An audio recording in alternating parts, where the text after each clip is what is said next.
R-Truth has spoken about almost losing a leg following surgery complications. Elsewhere, a major AEW creative change has been announced, and we have a little bit of an update as well on Seth Rollins' likelihood for WrestleMania. It's all in the wrestling news. Hello everybody, Jack and Ross back again with more Monday news. It says here, founding Judgment Day member R-Truth. Correct, factually correct. Absolutely.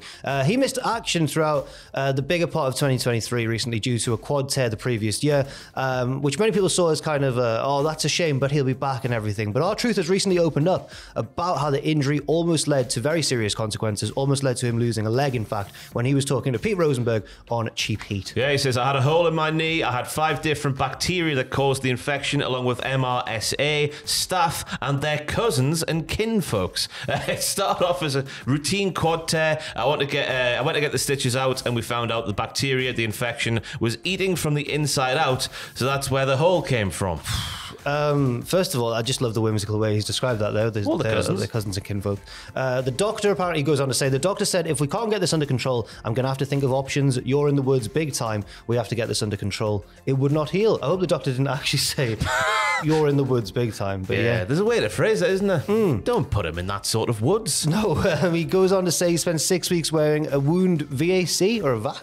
I suppose. I guess, yeah. He says it was a vac on my knee that kept sucking the old blood up and putting the new blood in. I did that, and once all that was over with, the stitches started coming out on their own. So I had stitches coming out my knee by themselves, so my body wasn't agreeing to it, so I had to get surgery for a third time, and the infection was still there. It was a good 5 months of just trying to kill the infection. He continues to slow it down, stop it, and I'm going mentally crazy because the other option was amputation. So to go from doing the 24/7 stuff, running around doing things with my kids, to NXT, to me and Grayson Waller, tearing it down and doing things to stop it, and I'm getting told this. It was a big reality check. It was a pump the brakes moment. Yeah. That sounds horrific. Really glad that he's all right. Yeah, absolutely. And it's hard to tell. I was about to say, it does seem like R-Truth's got a new lease on life since he's come back. No, it doesn't. He's always that positive. He's always that happy. But yeah, it's a really scary story to hear. And that in conjunction with CJ Perry's finger infection has made me just scared. Just in general. Just of infections. Of germs and just things, yeah. It's horrible. Aye. Yeah, glad he's all right. Glad he's back.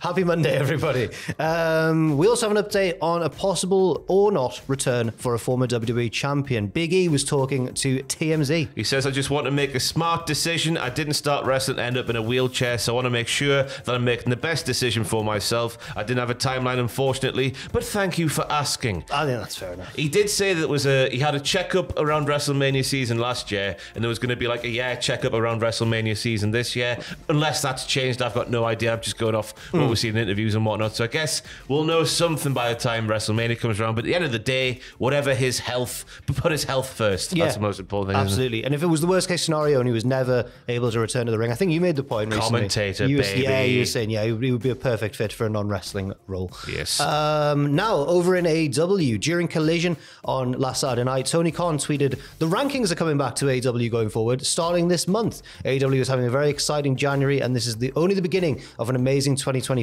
for AEW and our fans. Yes. It felt like for a while Tony Khan was phasing out things that people who didn't like AEW would have a go about AEW for, like the rankings and stuff like that. So I'm glad that slowly things like this are coming back and AEW is getting back to what it was in the very early days. Because one of the main criticisms we all make on the Cultaholic Wrestling podcast every Friday is that, for example, Powerhouse Hobbs gets a win against Chris Jericho, then maybe another win, but then it's not followed up on. But in the rankings, when you're getting wins and wins and wins and building, naturally you'll get to the point where they have to challenge for a title, which is good. One thing I'm always wary of is that these sort of things like rankings and win-loss records, which they still use obviously in AEW, but the rankings especially can kind of book you into a corner where you've got to pick from the top few of the rankings and everything, but it could be a heelish way of getting a title shot, trying to somehow find a loophole and circumnavigate the ranking. So I think it's fine. Do you think this has anything to do with the recent stuff about Jinder and Hook and all that? Was that more win-loss records than rankings? Potentially, yeah. If you I guess he did make the point that Hook was like 28-1 or something over the course of however long, and Jinder has a televised match in a year.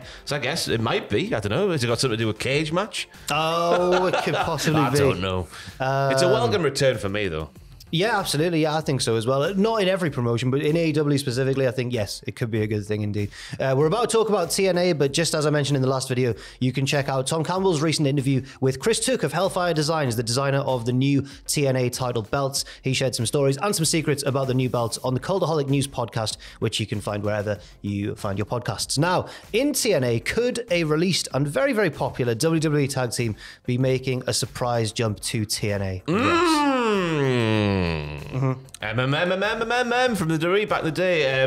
Mace, Madden and Mansoor were backstage at the TNA Impact tapings in Orlando, Florida over the weekend. There's no news what's discussed or if any future plans were made. Previously, the pair of them were on Desert Island Graps with Tom. Once again, we're plugging all of Tom's holes. And they have considered TNA their spiritual home as part of the interview, which is nice to see. And the fact that they were there backstage, I think, means that there might be something going on in future. Have you seen the footage of their debut finisher? Oh, that as well. Oh my God! Well, an assisted brain buster. I don't know what. I guess you call it. It looked devastating. It did, and one of them, I think it was Mansoor. I'm not sure which one, but one of them said, like, "Oh, we've always had this move. We just never won a match." So it was always there, but they just never got a chance to do it. But did you see the footage of them making a surprise debut in Deadlock? I did. I heard the pop. Yeah, absolutely, unbelievable. So I mean, the popularity's there. Hopefully, if they do sign with TNA, they do the right thing with them, and I really like them. I like the way they've been so open about everything since they've left. Yeah, it's really good on Twitch, but I hope they just captured the essence of what MMM was, because it was a fantastic gimmick that nobody apart from Pat McAfee, it seemed, got behind. Yeah. Why not? I don't know. We liked it, not just Pat. Well, not the Max do pre-part, but the rest of the package worked wonderfully well. Absolutely. And also, we have a bit of an update on Seth Rollins and the likelihood of him, well, where and when he may or may not appear on the road to WrestleMania. Apparently, the expectation is that he'll miss a minimum of 4 weeks of action. But Dave Meltzer on Wrestling Observer Radio has a bit of an update for us. Yeah, he published this yesterday. He says, as of an hour ago, Seth Rollins and Punk are still scheduled for WrestleMania. As far as that could change, yes! I was told, yes, it could change, but it's up in the air. But right now, he's still on WrestleMania.